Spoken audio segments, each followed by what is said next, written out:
Hello praise the lord shalom. ਪ੍ਰਭੂ ਆਪ ਸਭ ਨੂੰ ਆਸ਼ੀਸ਼ ਦੇਵੇ। ਪਰਮੇਸ਼ਰ ਦੇ ਪਵਿੱਤਰ ਨਾਮ ਨੂੰ ਮਹਿਮਾ ਮਿਲੇ। ਅਸੀਂ ਇੱਕ ਵਾਰ ਫਿਰ ਪਰਮੇਸ਼ਰ ਪਿਤਾ ਦਾ ਧੰਨਵਾਦ ਕਰਦੇ ਹਾਂ ਔਰ ਕਿ ਸਾਨੂੰ ਇੱਕ ਵਾਰ ਫਿਰ ਮੌਕਾ ਪਰਮੇਸ਼ਰ ਨੇ ਦਿੱਤਾ ਕਿ ਅਸੀਂ ਪਰਮੇਸ਼ਰ ਦੇ ਵਚਨ ਨੂੰ ਲੈ ਕੇ ਤੁਹਾਡੇ ਸਨਮੁਖ ਹਾਜ਼ਰ ਹੋ ਸਕੀਏ। ਆਓ ਅਸੀਂ ਪਰਮੇਸ਼ਰ ਦੇ ਵਚਨ ਨੂੰ ਵੇਖੀਏ। ਪਰਮੇਸ਼ਰ ਦੇ ਵਚਨ ਦੇ ਵਿੱਚ ਮੱਤੀ 4:4 ਦੀ ਵਿੱਚ ਲਿਖਿਆ ਹੋਇਆ ਹੈ, ਪਰ ਉਸਨੇ ਉੱਤਰ ਦਿੱਤਾ ਤੇ ਲਿਖਿਆ, ਭਾਈ ਇਨਸਾਨ ਨਿਰੀ ਰੋਟੀ ਨਾਲ ਹੀ ਨਹੀਂ ਜਿਉਂਦਾ ਰਹੇਗਾ, ਪਰ ਹਰੇਕ ਵਾਕ ਨਾਲ ਜਿਹੜਾ ਪਰਮੇਸ਼ਰ ਦੇ ਮੂੰਹੋਂ ਨਿਕਲਦਾ ਹੈ, ਪਰਮੇਸ਼ਰ ਦੇ ਮੁਖੋਂ ਨਿਕਲਦਾ ਹੈ। ਮੇਰੇ ਅਜ਼ੀਜ਼ੋ, ਪਰਮੇਸ਼ਰ ਪਿਤਾ ਦੀ ਤਾਰੀਫ ਹੋਵੇ, ਪਰਮੇਸ਼ਰ ਦੀ ਵਡਿਆਈ ਹੋਵੇ ਕਿ ਪਰਮੇਸ਼ਰ ਆਪਣੇ ਵਚਨਾਂ ਦੇ ਰਾਹੀਂ ਸਾਨੂੰ ਜ਼ਿੰਦਗੀ ਦਿੰਦੇ ਨੇ। ਔਰ ਕਈ ਵਾਰ ਅਸੀਂ ਵੇਖਦੇ ਹਾਂ ਕਿ ਬਹੁਤ ਸਾਰੇ ਲੋਕ ਪਰਮੇਸ਼ਰ ਦੇ ਵਚਨ ਨੂੰ ਅਣਦੇਖਾ ਕਰ ਦਿੰਦੇ ਨੇ, ਪਰਮੇਸ਼ਰ ਦੇ ਵਚਨ 'ਤੇ ਧਿਆਨ ਨਹੀਂ ਦਿੰਦੇ। ਮੇਰੇ ਅਜ਼ੀਜ਼ੋ, ਅਸੀਂ ਬਹੁਤ ਸਾਰੀਆਂ ਚੀਜ਼ਾਂ ਨੂੰ ਸੰਸਾਰ ਦੇ ਵਿੱਚ ਵੇਖਦੇ ਹਾਂ ਕਿ ਲੋਕ ਆਪਣੀ ਜ਼ਿੰਦਗੀ ਦੇ ਵਿੱਚ ਆਸ਼ੀਸ਼ਾਂ ਬਰਕਤਾਂ ਪਾਉਣ ਦੇ ਲਈ ਬੜੇ ਹੀ ਸੰਭਵ ਯਤਨ ਕਰਦੇ ਨੇ, ਔਰ ਉਹ ਯਤਨ ਇਹ ਹੁੰਦੇ ਨੇ ਕਿ ਮੈਂ ਕਿਤੇ ਚਲਾ ਜਾਵਾਂ, ਮੇਰੇ 'ਤੇ ਕੋਈ ਪ੍ਰਾਰਥਨਾ ਕਰ ਦੇਵੇ, ਜਾਂ ਮੈਂ ਕਿਤੇ ਜਾ ਕੇ ਕਿਸੇ ਤੋਂ ਪ੍ਰਾਰਥਨਾ ਕਰਾ ਲਵਾਂ, ਜਾਂ ਕੋਈ ਅਜਿਹੀ ਜਗ੍ਹਾ ਲੱਭਾਂ ਜਿੱਥੇ ਬਹੁਤ ਜ਼ਿਆਦਾ ਬਰਕਤ ਹੋਵੇ। ਪਰ ਮੇਰੇ ਅਜ਼ੀਜ਼ੋ, ਪਰਮੇਸ਼ਰ ਦਾ ਵਚਨ ਕਹਿੰਦਾ ਹੈ ਕਿ ਜ਼ਿੰਦਗੀ ਵਚਨਾਂ ਦੇ ਵਿੱਚ ਹੈ। ਜ਼ਿੰਦਗੀ ਪਰਮੇਸ਼ਵਰ ਦੇ ਮੁਖ 'ਚੋਂ ਨਿਕਲਣ ਵਾਲੇ ਵਚਨ ਦੇ ਵਿੱਚ ਹੈ। ਬੰਦਾ ਕੇਵਲ ਰੋਟੀ ਨਾਲ ਹੀ ਜ਼ਿੰਦਾ ਨਹੀਂ ਰਹਿੰਦਾ, ਇਨਸਾਨ ਰੋਟੀ ਨਾਲ ਹੀ ਨਹੀਂ, ਪਰ ਪਰਮੇਸ਼ਰ ਦੇ ਮੂੰਹ 'ਚੋਂ ਆਉਂਦੇ ਹਰੇਕ ਵਚਨ ਨਾਲ ਜ਼ਿੰਦਾ ਰਹੇਗਾ। ਵਚਨ ਕੀ ਹੈ? ਪਰਮੇਸ਼ਰ ਦੇ ਮੁਖ 'ਚੋਂ ਨਿਕਲਦਾ ਹੋਇਆ ਵਚਨ। ਅਸੀਂ ਜਾਣਦੇ ਹਾਂ ਕਿ ਪਰਮੇਸ਼ਰ ਅੱਜ ਵੀ ਗੱਲਾਂ ਕਰਦੇ ਨੇ, ਪਰਮੇਸ਼ਰ ਅੱਜ ਵੀ ਬੋਲਦੇ ਨੇ, ਪਰਮੇਸ਼ਰ ਅੱਜ ਵੀ ਆਪਣੇ ਲੋਕਾਂ ਦੀ ਸੁਣਦੇ ਨੇ। ਪਰਮੇਸ਼ਰ ਬੋਲਦੇ ਨੇ, ਦੇਖਦੇ ਨੇ, ਸੁਣਦੇ ਨੇ। ਬਹੁਤ ਸਾਰੇ ਲੋਕਾਂ ਨੂੰ ਇਸ ਗੱਲ ਦਾ ਭਰਮ ਹੈ ਕਿ ਪਰਮੇਸ਼ਰ ਸ਼ਾਇਦ ਸਾਡੀ ਨਹੀਂ ਸੁਣਦਾ, ਪਰਮੇਸ਼ਰ ਸ਼ਾਇਦ ਸਾਨੂੰ ਨਹੀਂ ਵੇਖਦਾ। ਮੇਰੇ ਅਜ਼ੀਜ਼ੋ, ਪਰਮੇਸ਼ਰ ਜਿਸ ਨੇ ਆਪਣਾ ਵਚਨ ਲਿਖਤ ਵਿੱਚ ਦਿੱਤਾ ਹੈ, ਉਹ ਪਰਮੇਸ਼ਰ ਅੱਜ ਵੀ ਗੱਲਾਂ ਕਰਦਾ ਹੈ। ਪਰਮੇਸ਼ਰ ਆਪਣੇ ਵਚਨ ਤੋਂ ਬਾਹਰ ਜਾ ਕੇ ਗੱਲ ਨਹੀਂ ਕਰਦੇ, ਪਰਮੇਸ਼ਰ ਅੱਜ ਵੀ ਆਪਣੇ ਵਚਨ ਦੇ ਅਨੁਸਾਰ ਗੱਲ ਕਰਦੇ ਨੇ। ਤੁਸੀਂ ਸਭ ਜਾਣਦੇ ਹੋ ਕਿ ਪਰਮੇਸ਼ਰ ਹੈ, ਔਰ ਬਹੁਤ ਸਾਰੇ ਲੋਕ ਜਾਣਦੇ ਨੇ ਕਿ ਕਹਿੰਦੇ ਨੇ ਕਿ ਪਰਮੇਸ਼ਰ ਸਾਡੀ ਸੁਣ ਲਵੇ। ਮੈਂ ਹਮੇਸ਼ਾ ਦੱਸਦਾ ਕਿ ਜੇ ਤੁਸੀਂ ਉਸ ਦੀ ਸੁਣੋਗੇ ਤਾਂ ਪਰਮੇਸ਼ਰ ਤੁਹਾਡੀ ਜ਼ਰੂਰ ਸੁਣੇਗਾ। ਪਰਮੇਸ਼ਰ ਦੀ ਸੁਣਨ ਦੇ ਲਈ ਹਲੀਮ ਹੋਈਏ, ਪਰਮੇਸ਼ਰ ਦੇ ਵਚਨ ਨੂੰ ਸੁਣਨ ਦੇ ਲਈ ਆਪਣੇ ਆਪ ਨੂੰ ਹਲੀਮ ਕਰੀਏ। ਕਈ ਵਾਰ ਬਹੁਤ ਸਾਰੇ ਲੋਕ ਸੋਚਦੇ ਨੇ ਕਿ ਕਿਤੋਂ ਸੁਣ ਲਈਏ, ਕੋਈ ਸੁਣ ਲਈਏ, ਕਿਤੋਂ ਕਿਸੇ ਨੂੰ ਵੀ ਸੁਣ ਲਈਏ, ਕੋਈ ਗੱਲ ਹੈ। ਪਰ ਮੇਰੇ ਅਜ਼ੀਜ਼ੋ, ਮੈਂ ਕਹਾਂਗਾ ਕਿ ਤੁਸੀਂ ਪਰਮੇਸ਼ਵਰ ਦੀ ਸੁਣੋ। ਬਹੁਤ ਸਾਰੇ ਲੋਕ ਪ੍ਰਾਰਥਨਾ ਕਰਦੇ ਨੇ ਔਰ ਬਹੁਤ ਲੋਕ ਪ੍ਰਾਰਥਨਾ ਦਾ ਇਸ ਗੱਲ ਦਾ ਘਮੰਡ ਵੀ ਕਰਨ ਲੱਗ ਜਾਂਦੇ ਨੇ ਕਿ ਮੈਂ ਬਹੁਤ ਪ੍ਰਾਰਥਨਾ ਕਰਦਾ ਹਾਂ। ਅਤੇ ਮੇਰੇ ਅਜ਼ੀਜ਼ੋ, ਮੈਂ ਤੁਹਾਨੂੰ ਦੱਸਣਾ ਚਾਹੁੰਦਾ ਕਿ ਬੇਸ਼ੱਕ ਤੁਸੀਂ ਕਿੰਨਾ ਵੀ ਪ੍ਰਾਰਥਨਾ ਕਰੋ, ਪਰ ਜੇ ਤੁਸੀਂ ਪਰਮੇਸ਼ਰ ਦੀ ਆਵਾਜ਼ ਨਹੀਂ ਸੁਣਦੇ, ਤੁਸੀਂ ਉਸ ਦੀ ਗੱਲ ਨਹੀਂ ਮੰਨਦੇ, ਤੁਹਾਡੀ ਪ੍ਰਾਰਥਨਾ ਵਚਨ ਦੇ ਉੱਤੇ ਆਧਾਰਿਤ ਨਹੀਂ ਹੈ, ਤਾਂ ਫਿਰ ਤੁਹਾਡੀ ਪ੍ਰਾਰਥਨਾ ਦਾ ਕੋਈ ਫਾਇਦਾ ਨਹੀਂ। ਮੇਰੇ ਅਜ਼ੀਜ਼ੋ, ਪ੍ਰਾਰਥਨਾ ਕਰਨ ਦਾ ਮਤਲਬ ਹੈ ਪਰਮੇਸ਼ਵਰ ਨਾਲ ਗੱਲ ਕਰਨਾ, ਔਰ ਵਚਨ ਦਾ ਮਤਲਬ ਹੈ ਪਰਮੇਸ਼ਵਰ ਦੀ ਸੁਣਨਾ। ਮੇਰੇ ਅਜ਼ੀਜ਼ੋ, ਅਸੀਂ ਜਾਣਦੇ ਹਾਂ ਕਿ ਸੰਸਾਰ ਦੇ ਵਿੱਚ ਕੋਈ ਵੀ ਬੱਚਾ ਆਪਣੇ ਮਾਂ-ਬਾਪ ਤੋਂ ਆਸ਼ਾ ਰੱਖਦਾ ਹੈ ਕਿ ਮੈਂ ਜੋ ਵੀ ਮੰਗਦਾ ਮੇਰਾ ਪਿਤਾ ਮੈਨੂੰ ਦੇਵੇ, ਪਰ ਇਸੇ ਤਰ੍ਹਾਂ ਬਾਪ ਵੀ, ਉਹ ਪਿਤਾ ਵੀ ਚਾਹੁੰਦਾ ਹੈ ਕਿ ਉਹਦੇ ਬੱਚੇ ਵੀ ਉਸ ਦੀ ਆਵਾਜ਼ ਸੁਣਨ, ਉਹਦਾ ਕਹਿਣਾ ਮੰਨਣ, ਉਹਦੇ ਆਖੇ ਲੱਗਣ। ਮੇਰੇ ਅਜ਼ੀਜ਼ੋ, ਅਸੀਂ ਪਰਮੇਸ਼ਰ ਦਾ ਕਹਿਣਾ ਮੰਨਣਾ ਇਹ ਸਾਡਾ ਫਰਜ਼ ਬਣਦਾ ਹੈ। ਪਰਮੇਸ਼ਰ ਸਾਡੇ ਪਿਤਾ ਨੇ, ਔਰ ਪਿਤਾ ਦਾ ਕਹਿਣਾ ਮੰਨਣਾ, ਉਸ ਦੀ ਆਵਾਜ਼ ਨੂੰ ਸੁਣਨਾ ਇਹ ਸਾਡੇ ਲਈ ਬੇਹੱਦ ਜ਼ਰੂਰੀ ਹੈ। ਪਰਮੇਸ਼ਰ ਦੇ ਵਚਨ ਦੇ ਵਿੱਚ ਇੱਥੇ ਜਦੋਂ ਅਸੀਂ ਉਤਪਤ ਦੀ ਕਿਤਾਬ 1:26 ਆਇਤ ਨੂੰ ਵੇਖਦੇ ਹਾਂ ਤਾਂ ਇੱਥੇ ਲਿਖਿਆ ਹੈ, ਤਾਂ ਪਰਮੇਸ਼ਰ ਨੇ ਆਖਿਆ ਕਿ ਅਸੀਂ ਆਦਮੀ ਨੂੰ ਆਪਣੇ ਸਰੂਪ ਉੱਤੇ ਔਰ ਆਪਣੇ ਵਰਗਾ ਬਣਾਈਏ, ਅਤੇ ਉਹ ਸਮੁੰਦਰ ਦੀਆਂ ਮੱਛੀਆਂ ਅਤੇ ਆਕਾਸ਼ ਦੇ ਪੰਛੀਆਂ ਅਤੇ ਡੰਗਰਾਂ ਉੱਤੇ ਅਤੇ ਸਗੋਂ ਸਾਰੀ ਧਰਤੀ ਉੱਤੇ ਅਤੇ ਪੂਰੇ ਕਿਸਮ ਵਾਲੇ ਸਾਰੇ ਜਾਨਵਰਾਂ ਦੇ ਉੱਤੇ ਕੀ ਕਰੇ? ਰਾਜ ਕਰੇ। ਪਰਮੇਸ਼ਰ ਦਾ ਵਚਨ ਕੀ ਕਹਿੰਦਾ ਹੈ ਕਿ ਇਨਸਾਨ ਨੂੰ ਖੁਦਾ ਨੇ ਬਣਾਇਆ ਕਿਉਂ? ਅਸੀਂ ਇਸ ਜਗ੍ਹਾ 'ਤੇ ਵੇਖਦੇ ਹਾਂ ਕਿ ਪਰਮੇਸ਼ਵਰ ਦੀ ਮਰਜ਼ੀ ਕੀ ਹੈ ਬੰਦੇ ਲਈ। ਪਰਮੇਸ਼ਰ ਨੇ ਕਿਹਾ ਕਿ ਆਓ ਅਸੀਂ ਇਨਸਾਨ ਨੂੰ ਆਪਣੇ ਸਰੂਪ 'ਤੇ ਬਣਾਈਏ, ਆਪਣੇ ਵਰਗਾ ਬਣਾਈਏ। ਪਰਮੇਸ਼ਰ ਦਾ ਵਚਨ ਸਾਨੂੰ ਕਹਿੰਦਾ ਹੈ ਕਿ ਅਸੀਂ ਪਰਮੇਸ਼ਰ ਦੀ ਅਮੇਜ਼ ਹਾਂ। ਪਰਮੇਸ਼ਰ ਨੇ ਸਾਨੂੰ ਆਪਣੇ ਸਰੂਪ 'ਤੇ, ਆਪਣੀ ਸਮਾਨਤਾ 'ਤੇ, ਆਪਣੇ ਵਰਗਾ ਬਣਾਇਆ ਹੈ। ਖੁਦਾ ਦਾ ਕਲਾਮ ਸਾਨੂੰ ਕਹਿੰਦਾ ਹੈ ਕਿ ਪਰਮੇਸ਼ਰ ਨੇ ਕਿਉਂ ਸਾਨੂੰ ਆਪਣੇ ਵਰਗਾ ਬਣਾਇਆ ਹੈ, ਤਾਂ ਕਿ ਅਸੀਂ ਉਹ ਕੰਮ ਕਰੀਏ ਜਿਸ ਲਈ ਸਾਨੂੰ ਬਣਾਇਆ ਗਿਆ। ਅਤੇ ਲਿਖਿਆ ਕਿ ਸਾਰੀਆਂ ਚੀਜ਼ਾਂ ਦੇ ਉੱਤੇ ਪਰਮੇਸ਼ਰ ਨੇ ਮਨੁੱਖ ਨੂੰ ਰਾਜਾ ਬਣਾਇਆ, ਸਾਰੀਆਂ ਚੀਜ਼ਾਂ ਦੇ ਉੱਤੇ ਰਾਜ ਕਰਨ ਲਈ ਬਣਾਇਆ। ਇਨਸਾਨ ਨੂੰ ਜਦੋਂ ਪਰਮੇਸ਼ਰ ਨੇ ਰਚਿਆ, ਇਸ ਜਗ੍ਹਾ 'ਤੇ ਅਸੀਂ ਵੇਖਦੇ ਹਾਂ ਕਿ ਪਰਮੇਸ਼ਰ ਨੇ ਇਨਸਾਨ ਨੂੰ ਆਪਣੇ ਸਰੂਪ 'ਤੇ, ਆਪਣੀ ਸਮਾਨਤਾ 'ਤੇ, ਆਪਣੇ ਵਰਗਾ ਬਣਾ ਕੇ ਉਸ ਨੂੰ ਧਰਤੀ 'ਤੇ ਰੱਖਿਆ। ਮੇਰੇ ਅਜ਼ੀਜ਼ੋ, ਅਸੀਂ ਇਸ ਜਗ੍ਹਾ 'ਤੇ ਵੇਖਿਆ ਕਿ ਖੁਦਾ ਦਾ ਕਲਾਮ ਕਹਿੰਦਾ ਕਿ ਸਾਰੀਆਂ ਚੀਜ਼ਾਂ 'ਤੇ ਮਨੁੱਖ ਕੀ ਕਰੇ? ਰਾਜ ਕਰੇ। ਪਰ ਅਸੀਂ ਉਲਟਾ ਕੀ ਦੇਖਦੇ ਹਾਂ? ਅੱਜ ਦੇ ਸਮੇਂ ਦੇ ਵਿੱਚ ਇਨਸਾਨ ਸਾਰੀਆਂ ਚੀਜ਼ਾਂ ਦੀ ਗੁਲਾਮੀ ਦੇ ਵਿੱਚ ਚਲਾ ਗਿਆ। ध्यान नाल सुनो मेरे अजीज़ो, परमेश्वर की बाणी तो यह कहती है कि सारिया चीज़ों उत्ते मनुख की करे, राज करे। इंसान को सारिया चीज़ों के उपर इसलिए बनाया, पर इंसान सारिया चीज़ों के हेठां चला गया। अज इंसान हर चीज़ की पूजा करता है। हर इंसान अज की करता पिया, परमेश्वर की उस आग्या का उल्लंघन करता पिया जिसलिए मनुख नूं बनाया गया सी। परमेश्वर की आवाज़ सुनना कितना जरूरी है। आदम ते हवा नूं परमेश्वर ने आवाज़ दी, परमेश्वर ने आदम ते हवा नूं आग्या दी कि मेरी आग्या का पालन करियो। पर आदम ते हवा ने की कीता? असीं वेखदे हां कि आदम ते हवा ने परमेश्वर की आवाज़ सुनना बंद करके उन्होंने शैतान की आवाज़ नूं सुनिया, उन्होंने शैतान की गल नूं मन्निया। शैतान ने उन्होंने जो किया, उन्होंने आखा मन के वो फल खाधा। मैं तुहानूं दसना चाहुंदा कि वो फल खाना अनाग्याकारी नहीं है। पाप ये है कि उन्होंने परमेश्वर ते शक की, उन्होंने परमेश्वर की गल दे उत्ते शक की, उन्होंने परमेश्वर की सुनन की बजाय शैतान की सुनी। अज ये बहुत जरूरी है सानू जानना कि अज भी इंसान जिहड़ियां गल्लां लई रचिया गया उसनूं छड्ड के वो बाकी सब चीज़ों के पिछे दौड़ा फिरदा है। इसे करके वो सारियां चीज़ों का गुलाम बन गया है। बाइबल सानू कहती है कि तुहानू इसलिए रचिया गया कि तुसीं सारियां चीज़ों ते राज करो। पर आदम ते हवा ने की कीता? आदम ते हवा ने सारियां चीज़ों दे उत्ते राज करन दी बजाय उन्होंने अपना अधिकार गवा लिया। मेरे भैणों भरावो, परमेश्वर की बाणी दे विच असीं वेखदे हां कि अज सारा संसार फसिया होया है। अज जिथे कि सानू दसिया गया कि सारियां चीज़ां मनुख दे अधीन है, तो अज देखा जाए तो बंदा सारियां चीज़ों के अधीन है। बंदा हर चीज़ के अधीन है। बंदा जानवरों की पूजा करता, दरख्तों की पूजा करता, मनुखों की पूजा करता, घिसण वाले जीव जंतुओं की पूजा करता। परमेश्वर ने इंसान उन्हां चीज़ों तो उपर रचिया है। परमेश्वर की रचना असीं परमेश्वर के मुख तो परमेश्वर के वचन नूं सुणीए कि परमेश्वर का वचन तुहानूं की कहंदा है। परमेश्वर ने जदों साडी ते तुहाडी रचना की तो उन्हें परमेश्वर ने साडी रचना इस तरह नहीं की जिद्दां बाकी चीज़ों की रचना की है।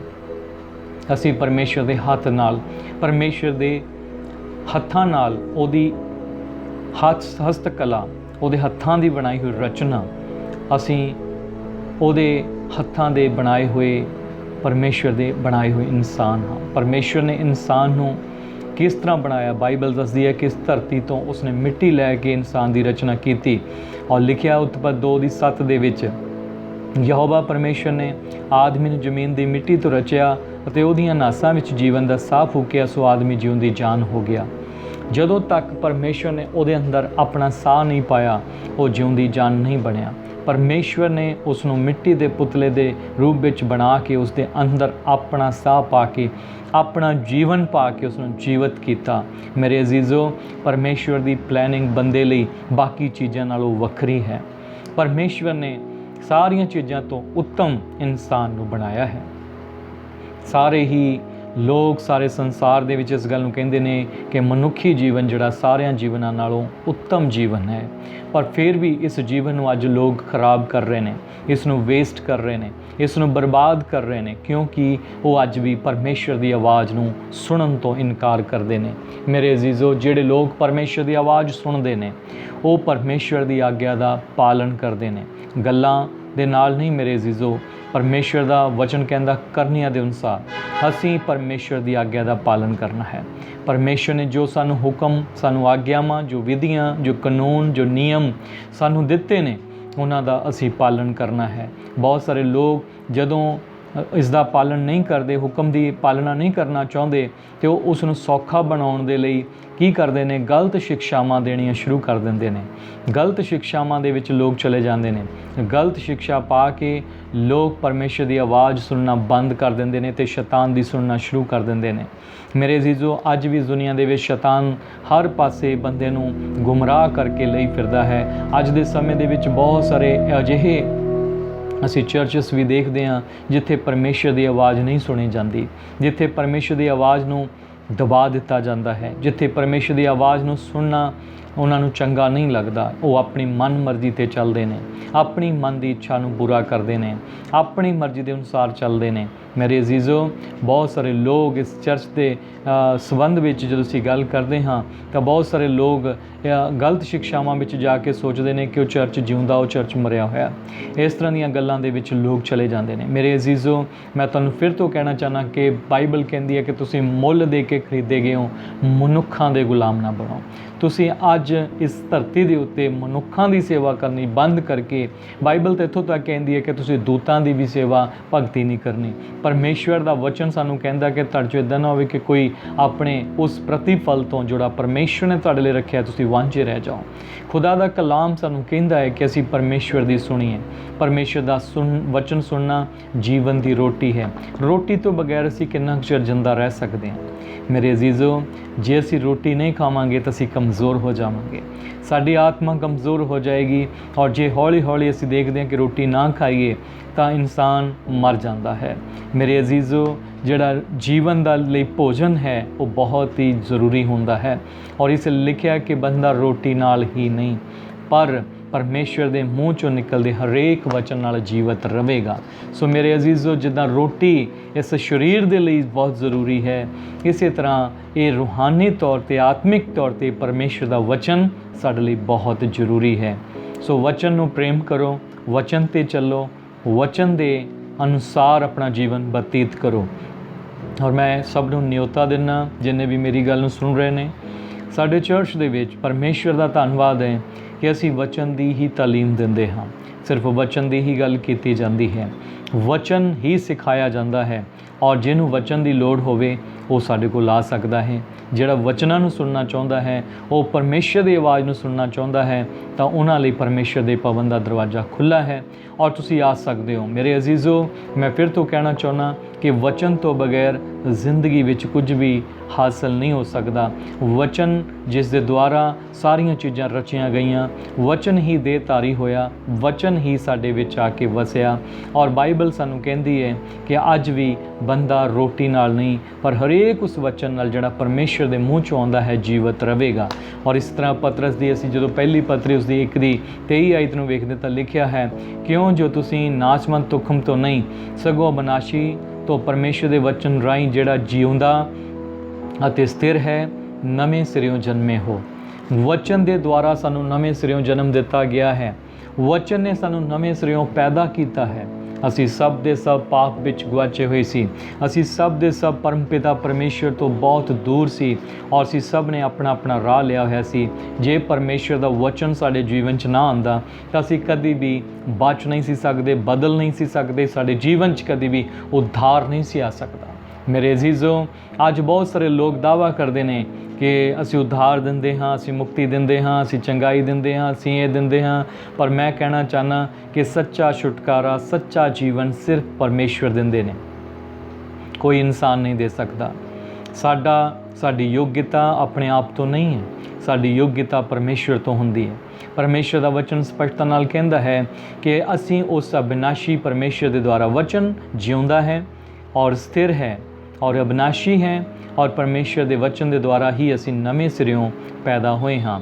ਇਸੇ ਤਰ੍ਹਾਂ ਜਦੋਂ ਅਸੀਂ ਪਰਮੇਸ਼ਰ ਦੇ ਵਚਨ 'ਚ ਲੂਕਾ 4:4 'ਚ ਵੀ ਪਾਉਂਦੇ ਤਾਂ ਉੱਥੇ ਵੀ ਯਿਸੂ ਮਸੀਹ ਨੇ ਇਹ ਕਿਹਾ ਸੀ ਕਿ ਇਨਸਾਨ ਨਿਰੀ ਰੋਟੀ ਨਾਲ ਹੀ ਨਹੀਂ ਪਰ ਹਰੇਕ ਵਚਨ ਨਾਲ ਜਿਉਂਦਾ ਰਹੇਗਾ। ਉਹ ਜਿਉਂਦਾ ਰਹੇਗਾ ਵਚਨ ਦੇ ਨਾਲ, ਨਾ ਕਿ ਰੋਟੀ ਦੇ ਨਾਲ।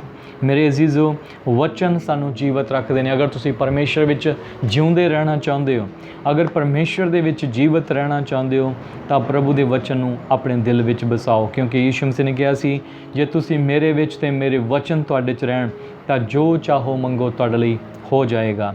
ਸੋ ਮੇਰੇ ਅਜ਼ੀਜ਼ੋ, ਵਚਨਾਂ ਤੋਂ ਬਗੈਰ ਕੁਝ ਵੀ ਨਹੀਂ ਹੋਏਗਾ। ਜੇ ਤੁਹਾਡੇ ਅੰਦਰ ਵਚਨ ਨਹੀਂ ਹੈ, ਕੋਈ ਤੁਹਾਡੇ ਲਈ ਕੁਝ ਨਹੀਂ ਕਰ ਸਕਦਾ। ਮੈਂ ਅਜਿਹੇ ਬਹੁਤ ਸਾਰੇ ਵਿਸ਼ਵਾਸੀਆਂ ਨੂੰ ਦੇਖਦਾ ਜਿਹੜੇ ਕਹਿ ਰਹੇ ਨੇ ਕਿ ਅਸੀਂ ਉਸ ਚਰਚ ਵਿੱਚ ਜਾਂਦੇ ਹਾਂ, ਉਸ ਚਰਚ ਵਿੱਚ ਜਾਂਦੇ ਹਾਂ, ਉਸ ਪਾਸਟਰ ਕੋਲ ਜਾਂਦੇ ਹਾਂ, ਉਸ ਪਾਸਟਰ ਕੋਲ ਜਾਂਦੇ ਹਾਂ। ਤਾਂ ਮੈਂ ਉਹਨਾਂ ਦੇ ਜੀਵਨ ਦੇ ਵਿੱਚ ਜਦੋਂ ਵੇਖਦਾ ਤਾਂ ਉਹਨਾਂ ਦੀ ਲਾਈਫ ਦੇ ਵਿੱਚ ਵਚਨਾਂ ਦੀ ਬਹੁਤ ਘਾਟ ਹੁੰਦੀ ਹੈ। ਵਚਨ ਨੂੰ ਨਾ ਜਾਣਦੇ ਹੋਏ ਬਹੁਤ ਸਾਰੇ ਲੋਕ ਭੁੱਲ ਵਿੱਚ ਪੈ ਜਾਂਦੇ ਨੇ। ਬਾਈਬਲ ਸਾਨੂੰ ਦੱਸਦੀ, ਤੁਸੀਂ ਕਿਤਾਬਾਂ ਅਤੇ ਪਰਮੇਸ਼ਰ ਦੇ ਵਚਨ ਦੀ ਸਮਰੱਥਾ ਨੂੰ, ਪਰਮੇਸ਼ਰ ਦੀ ਸਮਰੱਥਾ ਨੂੰ ਨਾ ਜਾਣ ਕੇ ਭੁੱਲ ਵਿੱਚ ਪਏ ਹੋਏ ਹੋ। ਪਰਮੇਸ਼ਰ ਦਾ ਵਚਨ ਕਹਿੰਦਾ ਕਿ ਵਚਨ ਨੂੰ ਸਿੱਖੋ, ਵਚਨ 'ਤੇ ਚੱਲੋ, ਵਚਨ ਨੂੰ ਆਪਣੇ ਜੀਵਨ ਦਾ ਆਧਾਰ ਬਣਾਓ। ਵਚਨ ਤੋਂ ਬਗੈਰ ਅਸੀਂ ਬਚ ਨਹੀਂ ਸਕਦੇ। ਵਚਨ ਅੱਜ ਵੀ ਸਾਡੇ ਨਾਲ ਗੱਲ ਕਰਦਾ ਅਤੇ ਪਰਮੇਸ਼ਰ ਅੱਜ ਵੀ ਬੋਲਦਾ ਹੈ, ਪਰਮੇਸ਼ਰ ਅੱਜ ਵੀ ਸੁਣਦਾ ਹੈ ਔਰ ਪਰਮੇਸ਼ਰ ਅੱਜ ਵੀ ਵੇਖਦਾ ਹੈ। ਸੋ ਮੇਰੇ ਅਜ਼ੀਜ਼ੋ, ਪਰਮੇਸ਼ਰ ਦੇ ਵਚਨ ਦੇ ਵਿੱਚ ਬਹੁਤ ਅੱਛੀ ਗੱਲ, ਜਦੋਂ ਅਸੀਂ ਪਤਰਸ ਦੀ ਪਹਿਲੀ ਪਤਰੀ 2 ਆਇਤ ਦੇ ਵਿੱਚ ਵੇਖਦੇ ਤਾਂ ਲਿਖਿਆ, ਨਵਿਆਂ ਜਨਮਿਆਂ ਹੋਇਆਂ ਬੱਚਿਆਂ ਵਾਂਗ ਆਤਮਿਕ ਅਤੇ ਖਾਲਸ ਦੁੱਧ ਦੀ ਲੋਚ ਕਰੋ, ਭਾਈ ਤੁਸੀਂ ਉਸ ਨਾਲ ਮੁਕਤੀ ਲਈ ਵੱਧਦੇ ਜਾਓ। ਲਿਖੋ ਇੱਥੇ ਕੀ ਲਿਖਿਆ ਹੈ, ਕਿਸ ਦੀ ਲੋਚ ਕਰਨੀ ਹੈ? परमेश्वर का वचन कहता है खालस दुੱਧ ਦੀ ਲੋਚ ਕਰੋ। ਇੱਥੇ ਲਿਖਿਆ ਕਿ ਨਵੇਂ ਜਨਮੇ ਹੋਏ ਬੱਚਿਆਂ ਵਾਂਗੂ ਆਤਮਿਕ ਅਤੇ ਖਾਲਸ ਦੁੱਧ ਦੀ ਲੋਚ ਕਰੋ ਭਾਈ ਤੁਸੀਂ ਉਸ ਨਾਲ ਮੁਕਤੀ ਲਈ ਵੱਧਦੇ ਜਾਓ। ਮੁਕਤੀ ਲਈ ਵੱਧਦੇ ਜਾਣ ਦੇ ਲਈ ਫਿਰ ਤੋਂ ਮੈਂ ਕਹਿ ਦੇਣਾ ਚਾਹੁੰਦਾ ਤੁਹਾਡੇ ਅੰਦਰ ਭੁੱਖ ਅਤੇ ਪਿਆਸ ਹੋਣੀ, ਪਰਮੇਸ਼ਰ ਦੇ ਵਚਨ ਦੀ ਭੁੱਖ ਅਤੇ ਪਿਆਸ ਹੋਣੀ ਬਹੁਤ ਹੀ ਜ਼ਰੂਰੀ ਹੈ। ਪਰਮੇਸ਼ਰ ਦੇ ਵਚਨ ਦੀ ਭੁੱਖ ਪਿਆਸ ਤੋਂ ਬਿਨਾਂ ਅਸੀਂ ਤ੍ਰਿਪਤ ਨਹੀਂ ਹੋ ਸਕਦੇ। ਜਿਵੇਂ ਕਿ ਮੈਂ ਪਰਮੇਸ਼ਰ ਦੇ ਵਚਨ ਜੋ ਦੇਖਿਆ ਦੱਸਿਆ ਤੁਹਾਨੂੰ, ਲੂਕਾ ਦੇ ਵਿੱਚੋਂ ਵੀ, ਮੱਤੀ ਦੀ ਕਿਤਾਬ ਦੇ ਵਿੱਚ ਵੀ ਲਿਖਿਆ ਹੋਇਆ ਹੈ ਕਿ ਧੰਨ ਉਹ ਹਨ ਜਿਹੜੇ ਹੁਣ ਭੁੱਖੇ ਹਨ ਉਹ ਰਜਾਏ ਜਾਣਗੇ।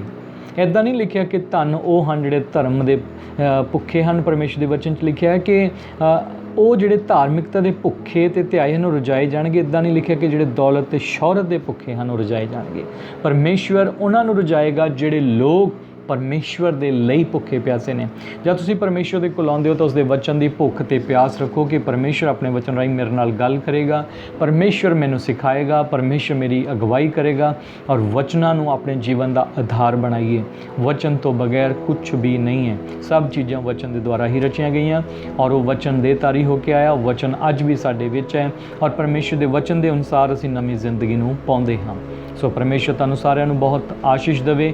ਮੈਂ ਚਾਹੁੰਦਾ ਕਿ ਤੁਸੀਂ ਵਚਨ ਲਈ ਭੁੱਖ ਅਤੇ ਪਿਆਸ ਰੱਖ ਕੇ ਆਪਣੇ ਹਿਰਦੇ ਨੂੰ ਤਿਆਰ ਕਰਕੇ ਪਰਮੇਸ਼ਵਰ ਦੇ ਕੋਲ ਆਓ ਤਾਂ ਦੇਖੋ ਨਿਸ਼ਚੈ ਪਰਮੇਸ਼ਵਰ ਤੁਹਾਨੂੰ ਆਸ਼ੀਸ਼ਾਂ ਅਤੇ ਬਰਕਤਾਂ ਦੇਵੇਗਾ। ਤੁਹਾਡੀ ਜ਼ਿੰਦਗੀ 'ਚ ਉਹ ਕੰਮ ਕਰੇਗਾ ਜਿਹੜੇ ਕੰਮ ਤੁਸੀਂ ਸੋਚਦੇ ਹੋ ਕਿ ਸ਼ਾਇਦ ਨਹੀਂ ਹੋ ਸਕਦੇ, ਪਰ ਵਚਨ ਅਜਿਹਾ ਥੋੜ੍ਹਾ ਹੈ, ਵਚਨ ਅਜਿਹੀ ਸਾਮਰਥ ਹੈ ਕਿਉਂਕਿ ਉਹ ਜੀਵਤ ਹੈ। ਔਰ ਬਾਈਬਲ 'ਚ ਅਸੀਂ ਹੁਣੇ ਪੜ੍ਹਿਆ ਕਿ ਪਰਮੇਸ਼ਵਰ ਦਾ ਵਚਨ ਜਿਉਂਦਾ ਸਥਿਰ ਹੈ ਔਰ ਉਹ ਸਭ ਕੁਝ ਕਰਨ ਲਈ ਸ਼ਕਤੀ ਰੱਖਦਾ ਹੈ। ਇਸ ਲਈ ਪਰਮੇਸ਼ਵਰ ਦਾ ਵਚਨ ਕਹਿੰਦਾ ਹੈ ਕਿ ਜੋ ਵਚਨ ਪਰਮੇਸ਼ਵਰ ਦੇ ਮੁਖ 'ਚ ਆਉਂਦਾ ਹੈ, ਇਸ ਲਈ ਬਾਈਬਲ ਕਹਿੰਦੀ ਹੈ ਕਿ ਜਿਸ ਕੰਮ ਲਈ ਮੈਂ ਵਚਨ ਭੇਜਦਾ ਉਹ ਉਸ ਨੂੰ ਪੂਰਾ ਕਰਦਾ ਹੈ। ਅਤੇ ਮੇਰਾ ਵਚਨ ਵਿਅਰਥ ਮੁੜ ਕੇ ਮੇਰੇ ਕੋਲ ਨਹੀਂ ਆਉਂਦਾ, ਪਰ ਜਿਸ ਕੰਮ ਲਈ ਵੀ ਮੈਂ ਉਸ ਨੂੰ ਭੇਜਦਾ ਉਸ ਨੂੰ ਪੂਰਾ ਕਰਦਾ ਹੈ। ਔਰ ਇਸ ਲਈ ਮੇਰੇ ਅਜ਼ੀਜ਼ੋ, ਜਦੋਂ ਪਰਮੇਸ਼ਵਰ ਤੁਹਾਡੇ ਲਈ ਆਪਣਾ ਵਚਨ ਭੇਜਦਾ ਹੈ ਤਾਂ ਉਹ ਆਪਣੇ ਕੰਮ ਨੂੰ ਕੀ ਕਰੇਗਾ? ਪੂਰਾ ਕਰੇਗਾ। ਪਰਮੇਸ਼ਵਰ ਦੀਆਂ ਸਾਰੀਆਂ ਯੋਜਨਾਵਾਂ, ਪਰਮੇਸ਼ਵਰ ਦੀਆਂ ਸਾਰੀਆਂ ਪਲੈਨਿੰਗਸ ਤੁਹਾਡੀ ਭਲਾਈ ਦੀਆਂ ਨੇ। ਪਰਮੇਸ਼ਵਰ ਤੁਹਾਨੂੰ ਬਹੁਤ ਬਹੁਤ ਆਸ਼ੀਸ਼ ਦੇਵੇ। God bless you. ਆइए ਅਸੀਂ ਪ੍ਰਾਰਥਨਾ ਲਈ ਆਪਣੀਆਂ ਅੱਖਾਂ ਨੂੰ ਬੰਦ ਕਰੀਏ ਔਰ ਪ੍ਰਾਰਥਨਾ ਕਰੀਏ। ਪਰਮ ਪਿਤਾ ਪਰਮੇਸ਼ਵਰ, ਅਸੀਂ ਤੁਹਾਡਾ ਧੰਨਵਾਦ ਕਰਦੇ ਹਾਂ। ਤੁਹਾਡਾ ਵਚਨ ਜੀਵਨ ਦੀ ਰੋਟੀ ਹੈ ਔਰ ਧੰਨਵਾਦ ਕਰਦੇ ਹਾਂ ਪਿਆਰੇ ਪ੍ਰਭੂ, ਜੇ ਤੁਹਾਡਾ ਵਚਨ ਸਾਡੇ ਜੀਵਨ ਦੇ ਵਿੱਚ ਨਹੀਂ ਹੁੰਦਾ ਤੇ ਅਸੀਂ ਕਦੀ ਵੀ ਬਚ ਨਹੀਂ ਸੀ ਸਕਦੇ। ਤੁਸੀਂ ਆਪਣੇ ਵਚਨ ਦੇ ਦੁਆਰਾ ਸਾਨੂੰ ਬਚਾ ਲਿਆ। ਤੇਰਾ ਵਚਨ ਸਾਡੇ ਤੱਕ ਪਹੁੰਚਿਆ। ਤੇਰੇ ਵਚਨ ਨੇ ਸਾਡੇ ਜੀਵਨ 'ਚ ਜੋ ਅੰਧਕਾਰ ਸੀ ਉਸ ਨੂੰ ਦੂਰ ਕਰਕੇ ਚਾਨਣ ਲਾਇਆ। ਔਰ ਪਿਆਰੇ ਪ੍ਰਭੂ, ਸਾਡੇ ਦਿਲਾਂ ਨੂੰ ਤੁਸੀਂ ਚਾਨਣ ਦਿੱਤਾ, ਸਾਡੇ ਦਿਲਾਂ ਨੂੰ ਤੁਸੀਂ ਪ੍ਰਕਾਸ਼ਿਤ ਕੀਤਾ। ਤੁਹਾਡਾ ਧੰਨਵਾਦ ਕਰਦੇ ਹਾਂ। ਤੁਸੀਂ ਸਾਡੇ ਦਿਲਾਂ ਨੂੰ, ਮਹਾਨ ਪਿਤਾ, ਦਿਲ ਦੀਆਂ ਅੱਖਾਂ ਨੂੰ ਜੋਤੀ ਦਿੱਤੀ। ਤੁਹਾਡਾ ਧੰਨਵਾਦ ਕਰਦੇ ਹਾਂ। ਪਿਆਰੇ ਪਿਤਾ, ਅਸੀਂ ਪ੍ਰਾਰਥਨਾ ਕਰਦੇ ਹਾਂ ਕਿ ਜਿੰਨੇ ਵੀ ਜਨ ਮਹਾਨ ਪਿਤਾ ਤੇਰੇ ਨਾਲ ਵਚਨਾਂ ਦੇ ਰਾਹੀਂ, ਮਹਾਨ ਪਿਤਾ ਤੇਰੇ ਲਈ ਭੁੱਖ ਅਤੇ ਪਿਆਸ ਰੱਖਦੇ ਹੋਏ, ਤੇਰੇ ਵਚਨਾਂ ਲਈ ਲੋਚਦੇ ਹੋਏ ਤੇਰੇ ਕੋਲ ਆਉਣਗੇ, ਮਹਾਨ ਪਿਤਾ ਉਹ ਸਭ ਤ੍ਰਿਪਤ ਕੀਤੇ ਜਾਣ, ਉਹ ਸਭ ਰਜਾਏ ਜਾਣ। ਅਸੀਂ ਪ੍ਰਾਰਥਨਾ ਕਰਦੇ ਹਾਂ ਕਿ ਜਿੰਨੇ ਵੀ ਅੱਜ ਇਸ ਜਗ੍ਹਾ 'ਤੇ ਪਿਆਰੇ ਪ੍ਰਭੂ ਸੁਣ ਰਹੇ ਨੇ, ਇਹਨਾਂ ਨੂੰ ਬੜੀ ਬਰਕਤ ਔਰ ਆਸ਼ੀਸ਼ ਦੇ ਪਿਆਰੇ ਪਿਤਾ। ਇਹਨਾਂ ਨੂੰ ਮਹਾਨ ਪਿਤਾ ਤੇਰੇ ਵਚਨਾਂ ਦੇ ਅਨੁਸਾਰ ਚੱਲਣ ਦੀ ਸਾਮਰਥ ਦੇ ਪਿਆਰੇ ਪਿਤਾ, ਤਾਂ ਕਿ ਮਹਾਨ ਪਿਤਾ ਅਸੀਂ ਤੇਰੀ ਮਰਜ਼ੀ ਨੂੰ ਪੂਰਾ ਕਰ ਸਕੀਏ, ਤੇਰੀ ਯੋਜਨਾ ਨੂੰ ਪੂਰਾ ਕਰ ਸਕੀਏ। ਜਿਸ ਮਕਸਦ ਦੇ ਨਾਲ ਤੂੰ ਸਾਨੂੰ ਰਚਿਆ ਉਸ ਮਕਸਦ ਨੂੰ ਪੂਰਾ ਕਰ ਸਕੀਏ। ਜਿਸ ਮਕਸਦ ਲਈ ਤੂੰ ਸਾਨੂੰ ਚੁਣਿਆ ਉਸ ਮਕਸਦ ਨੂੰ ਪੂਰਾ ਕਰ ਸਕੀਏ। ਐਸਾ ਅਨੁਗ੍ਰਹਿ ਔਰ ਐਸੀ ਕਿਰਪਾ ਕਰੋ ਪ੍ਰਭੂ ਯਿਸੂ ਮਸੀਹ ਦੇ ਜਿਉਂਦੇ ਪਵਿੱਤਰ ਤੇ ਸਮਰਥੀ ਨਾਮ ਵਿੱਚ ਮੰਗ ਲੈਂਦੇ ਹਾਂ। ਆਮੀਨ। ਸ਼ਾਲੋਮ। God bless you.